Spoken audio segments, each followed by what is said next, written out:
Continuação da oração dominical. Segundo, venha a nós o teu Rei. Senhor, destes aos homens leis plenas de sabedoria e que lhes dariam a felicidade se eles as observassem. Com essas leis fariam reinar entre si a paz e a justiça, e se ajudariam mutuamente em vez de se maltratarem como o fazem. O forte sustentaria o fraco em vez de o esmagar. Evitariam os males que geram os abusos e os excessos de toda a ordem. Todas as misérias deste mundo provêm da violação de tuas leis, pois não há uma só infração delas que não acarrete consequências fatais. Deste ao bruto instinto que lhe traça o limite do necessário, e ele maquinalmente se conforma. Mas ao homem, além desse instinto, deste a inteligência e a razão. Também lhe deste a liberdade de observar ou infringir aquelas das tuas leis que pessoalmente lhe dizem respeito, isto é, a liberdade de escolher entre o bem e o mal, a fim de que tenha o mérito e a responsabilidade das suas ações.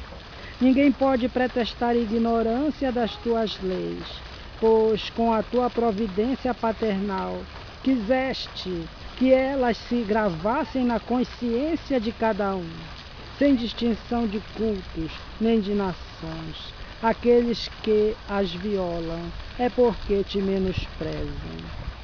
Dia virá em que, segundo a tua promessa, todos as praticarão.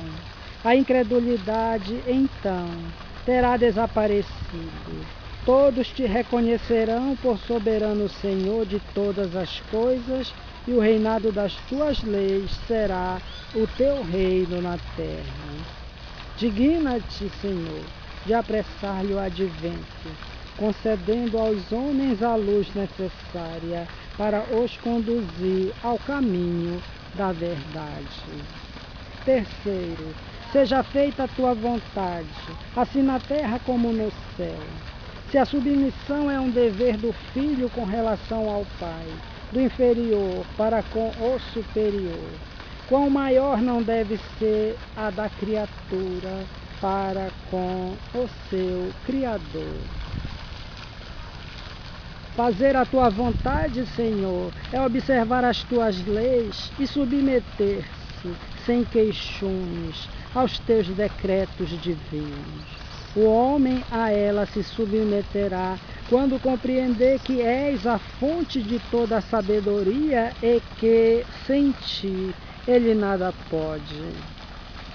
Então, ele fará a tua vontade na terra, como os eleitos a fazem no céu, com C maiúsculo.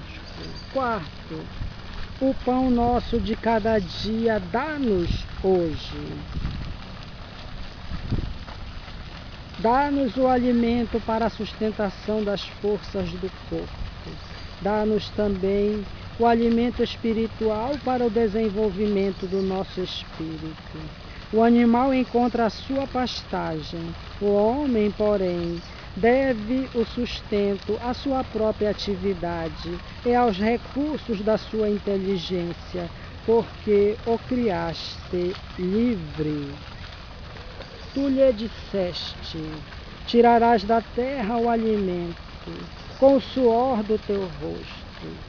Desse modo, fizeste do trabalho uma obrigação para o homem, a fim de que exercitasse a inteligência na procura dos meios de prover às suas necessidades e ao seu bem-estar.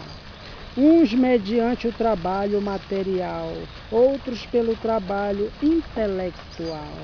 Sem o trabalho, ele se conservaria estacionário e não poderia aspirar à felicidade dos espíritos superiores.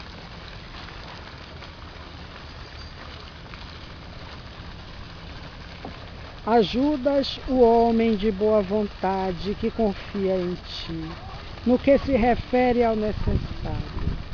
Não, porém, aquele que se compraz na ociosidade e desejaria obter tudo sem esforço, nem aquele que busca o supérfluo. Quantos e quantos sucumbem pela própria culpa, pela sua incúria, pela sua imprevidência ou pela sua ambição e por não terem querido contentar-se com o que lhes havias concedido.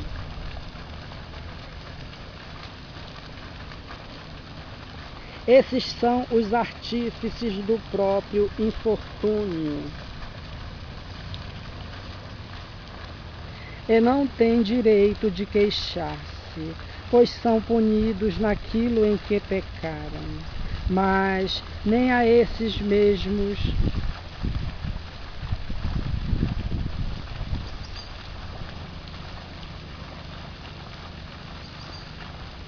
abandonas, porque és infinitamente misericordioso. Estende-lhes as mãos para socorrê-los, desde que, como o filho pródigo, se voltem sinceramente para ti. Antes de nos queixarmos da sorte, indaguemos de nós mesmos se ela não é obra nossa. A cada desgraça que nos chegue, perguntemos se não teria dependido de nós evitá-la. Mas lembremos também que Deus nos deu a inteligência para tirar-nos do lamaçal e que depende de nós o modo de a utilizarmos. Considerando-se que o homem se acha submetido à lei do trabalho na terra, dá-nos coragem e força para cumpri-la. Dá-nos também a prudência, a previdência e a moderação, a fim de não perdermos seus frutos. Dá-nos, pois, Senhor, o pão de cada dia, isto é, os meios de adquirirmos pelo trabalho as coisas necessárias à vida, pois ninguém tem o direito de reclamar o supérfluo. Se não nos é possível trabalhar, confiamo-nos à tua divina providência, com iniciais maiúsculas. Se está nos teus desígnios experimentar-nos pelas mais duras privações, apesar dos nossos esforços, aceitamo-las como justa expiação das faltas que tenhamos cometido nesta vida ou noutra anterior, pois sois justos. Sabemos que não há penas imerecidas e que jamais castigas sem motivo. Preserva-nos, ó meu Deus, de invejar os que possuem o que não temos, nem mesmo dos que dispõem do supérfluo, quando não temos sequer o necessário. Perdoa-lhes se esquecem a lei de caridade e de amor ao próximo que lhes ensinaste. Afasta igualmente do nosso espírito a ideia de negar a tua justiça, ao notarmos a prosperidade do mal e a desgraça que por vezes cai sobre o homem de bem. Sabemos agora, graças às novas luzes que houveste por bem conceder-nos, que a tua justiça se cumpre sempre e a ninguém exclui, que a prosperidade material do mal é efêmera, como a sua existência corpórea, e que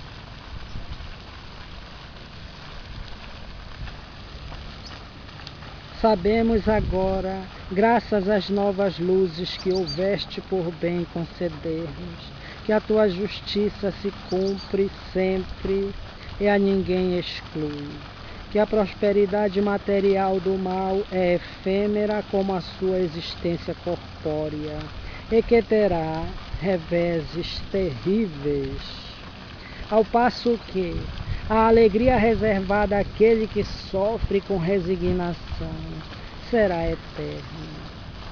Quinto, perdoa as nossas dívidas, assim como perdoamos aos que nos devem. Perdoa as nossas ofensas, assim como perdoamos aos que nos ofendem. Cada uma das nossas infrações às tuas leis, Senhor, é uma ofensa que te fazemos, é uma dívida contraída, que cedo ou tarde teremos de saldar. Pedimos-te que nos-las perdoes pela tua infinita misericórdia, sob a promessa que te fazemos de nos esforçarmos para não contrair novas dívidas. Tu nos impuseste por lei expressa a caridade, mas a caridade não consiste apenas em assistirmos os nossos semelhantes em suas necessidades. Também consiste no esquecimento e no perdão das ofensas. Com que direito reclamaríamos a tua indulgência, se nós mesmos não a aplicamos em relação àqueles de quem nos queixamos?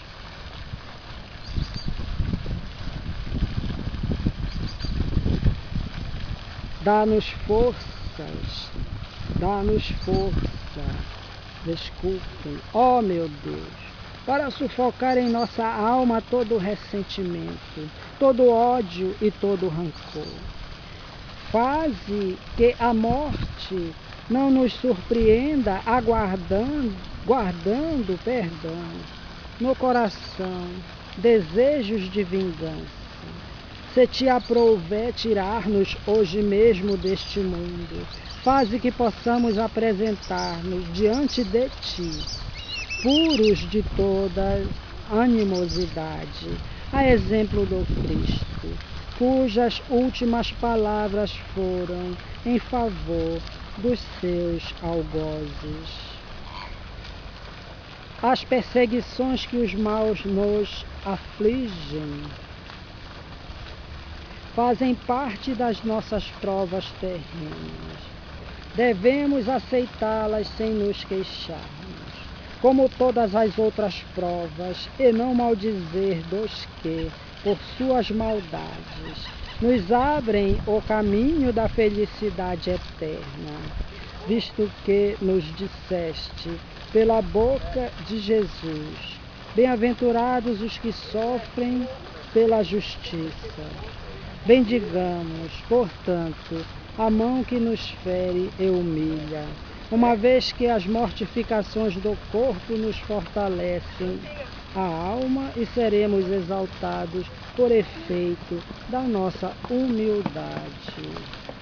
Bendito seja teu nome, Senhor, por nos teres ensinado que nossa sorte não está irrevogavelmente fixada depois da morte, que encontraremos em outras existências os meios de resgatar e de reparar nossas faltas passadas, de cumprir em nova vida o que não podemos fazer nesta para nosso progresso. Assim se explicam, afinal, todas as anomalias aparentes da vida. É a luz que se projeta sobre o nosso passado e o nosso futuro, sinal evidente da tua justiça soberana e da tua infinita bondade.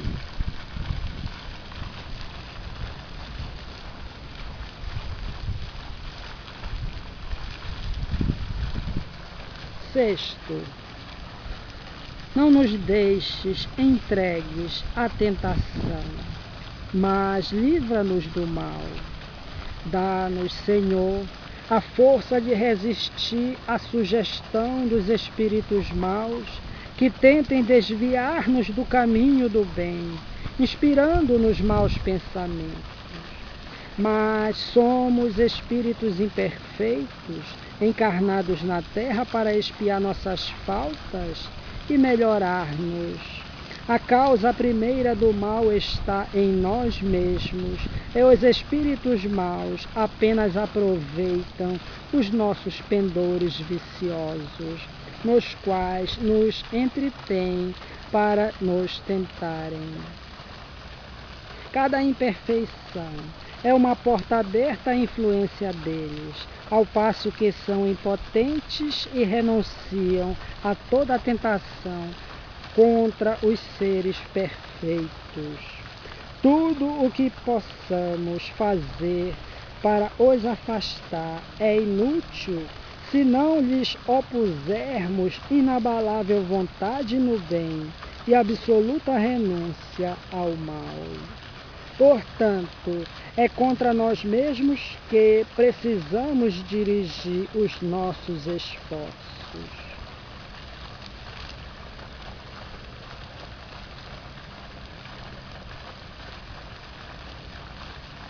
Só então os espíritos maus naturalmente se afastarão, porque é o mal que os atrai, ao passo que o bem os repele.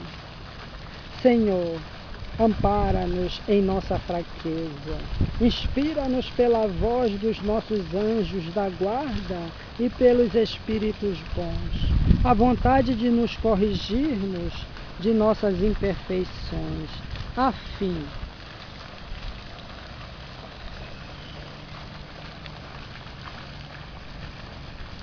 de fecharmos aos espíritos impuros o acesso à nossa alma.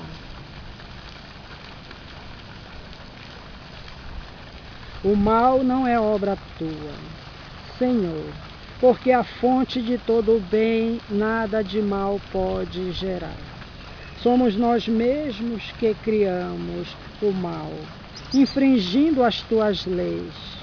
É pelo mau uso que fazemos da liberdade que nos concedeste.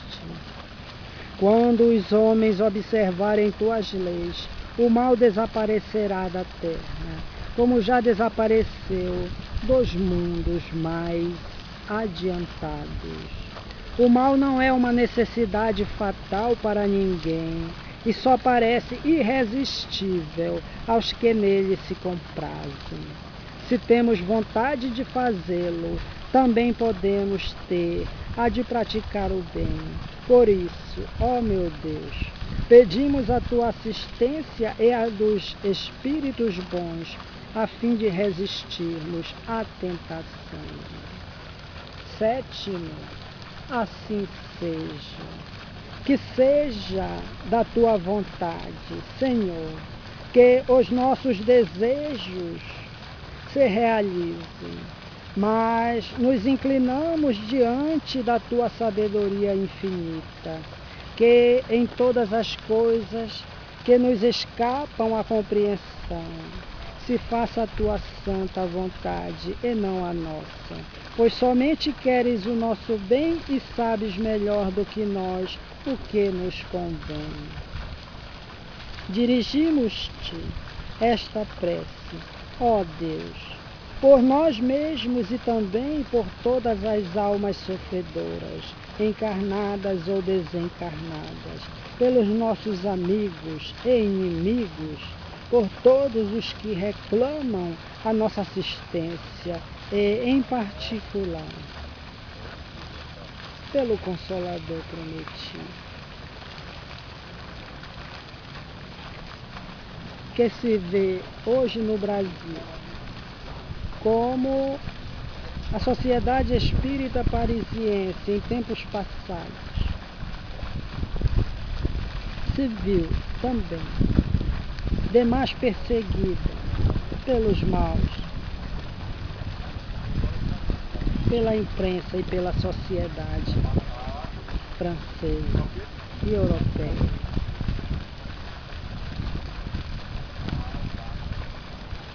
Graças a Deus.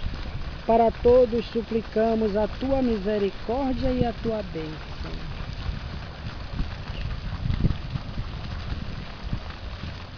Nota: aqui podem formular-se os agradecimentos que se queiram dirigir a Deus e o que se deseje pedir para si mesmo ou para outrem. Entre parênteses, vejam-se adiante as preces dos itens 26 e 27.